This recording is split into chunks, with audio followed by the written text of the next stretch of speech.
Good day everyone, I am Francesca M. Santiano and today I will be discussing the summary and discussion of Article 12, 13, and 14 of the Treaty of Paris of 1898.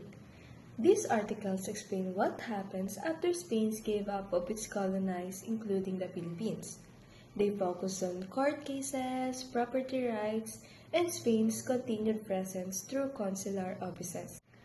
Article 12 talks about court cases that were already ongoing at the time the treaty was approved.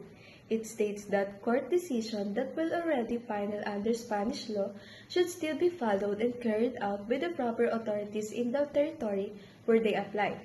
This was important because it respected the decision made by the court before the change in government. It also helped maintain order and prevented confusion during the transition of power. Article 12 also explained what would happen to cases that were not yet finished. Civil cases between private individuals were allowed to continue in the same court or a new court that replaced them. This ensured that people involved in these cases would still receive justice even after Spain lost control. For criminal cases that were already being handled by the Supreme Court of Spain and involved citizens of the ceded territories, the court was allowed to complete the case.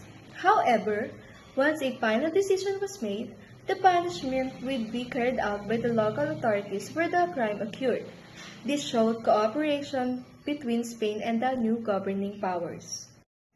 Next, Article 13 focuses on property rights, especially copyrights and patents owned by Spaniards in the ceded territories. The treaty made it clear that these rights would continue to be respected even after Spain's rule ended. This protected the work and inventions of Spanish authors, scientists, and artists. It also helped maintain economic stability during the transition period. Article 13 also allowed the Spanish scientific, literary, and artistic works to enter the ceded territories without paying taxes for 10 years, as long as these works were not harmful to public order. This provision encouraged the sharing of knowledge and culture. It showed that even though political rule had ended, cultural connection between Spain and its former colonies were still valued. Lastly, Article 14 allowed Spain to establish consular offices in the territories it had relinquished or ceded. These consular offices help protect Spanish citizens, assist in trade, and maintain diplomatic communication.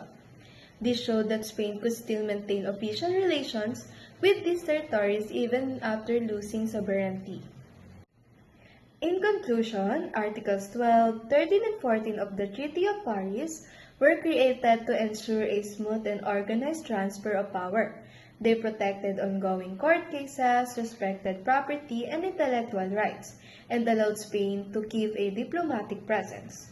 This provision helped prevent confusion and injustice during the transition and played an important role in shaping the legal and diplomatic system of the Philippines and other territories after Spanish rule.